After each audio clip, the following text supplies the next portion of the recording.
হারেজার দুই ছেলেও বিদায়। এদিকে মুসলমান হুসাইন রাদিয়াল্লাহু তাআলা ৭২ জন সৈন্য নিয়ে মুহররমের ৭ তারিখে চলে আসেন। তাবু গাড়লেন কুফা নগরে আসিয়া। শুরুতেই তার ঘোড়ার পায়ের গুলো সাপগুলো জমিনের মধ্যে হেঁটে গেলেন। মানুষের কাছে শুনতে, বন্ধুরে দাঁড়াও, তোমরা দাঁড়াও। মুহররমের ৭ তারিখে তাবু গাড়লেন। ৮ তারিখ চলে গেল। ওই তাবুর কাহিনী তো সবই আপনারা জানেন, এই জন্য আমি লম্বা আলোচনা করতেছি না।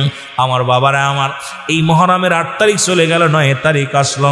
৯ তারিখে হুসাইন রাদিয়াল্লাহু তাআলার বিবি ভিতর থেকে ডাক দে বলে, স্বামীরে আপনি কোরআন তেলাওয়াত করেন বয়া বয়া। আপনি কি জানেন না আপনার ছোট পুত্র আসগার আলী পানির পিপাসায় কান্দে, ঘরের মধ্যে কোনো পানি নাই, তাঁবুর মধ্যে কোনো পানি নাই, একটু পানির সন্ধান করেন, একটু পানি দেন, না হলে শিশুকে বাঁচানো যাবে না। আমার বাবারা আমার, বিবি যখন সারা বানু ডাক দে বলে, বাবারা আমার শোনো। সারা বানু যখন স্বামীকে ডাক দে বললেন পানির কথা, পানির সন্ধান হুসাইন রাদিয়াল্লাহু তাআলা কলিজার টুকরা আসগার আলীকে নিয়ে চলে গেলেন।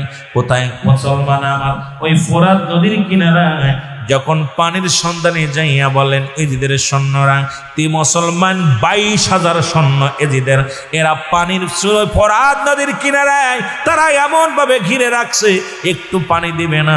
হুসাইন রাদিয়াল্লাহু তাআলা ডাক দে বলে, এজিদের সৈন্যরা রে, আমাদের একটু পানি দাও, আমার আসগার পিপাসায় বড় কাতর হয়ে গেছে, একটু পানি দাও।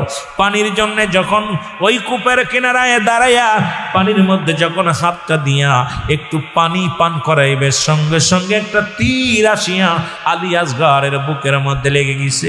আলী আসগার চির বিদায় হয়ে গেছে। ইন্না লিল্লাহি ওয়া ইন্না ইলাইহি রাজিউন।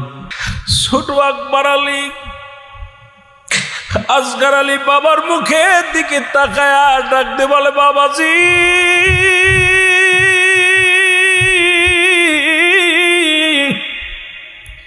চোখের পানিগুলো মুছে ফেলেন, আমি চির বিদায় নিলাম।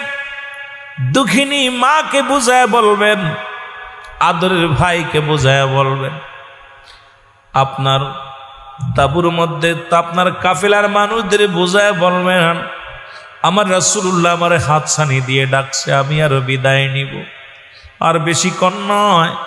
বাবা গো, চোখের পানিগুলো মুছে ফেলো, হাসরের ময়দানে দেখা হবে।